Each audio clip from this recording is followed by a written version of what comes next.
O'zbekistonning barcha viloyatida qanday ob-havo bo'ladi? Assalomu alaykum, hurmatli tomoshabin. Bizning kanalda har kunlik va haftalik ob-havo ma'lumotlarini bilib olishingiz mumkin. Buning uchun kanalimizga obuna bo'lib, bir dona like bosishni unutmang. Like bosgan insonni Allohim doimo qo'llasin. O'zgidromet markazi 31-may hamda 1 va 2-iyun kungi ob-havo prognozlarini e'lon qildi. Unga ko'ra havo biroz bulutli, ba'zi joylarda o'zgaruvchan bo'ladi. Yog'ingarchilik kutilmaydi. Shamol sharqdan 7-12 metr sekund tezlikda esadi. 31-mayda ba'zi joylarda 13-18 metr sekund tezlikcha kuchayadi. Chang to'zonlar bilan kuzatiladi.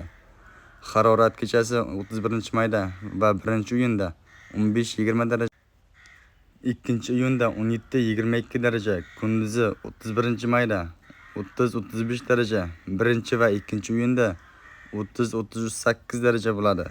O'zingizni asrang, xayr, salomat bo'ling.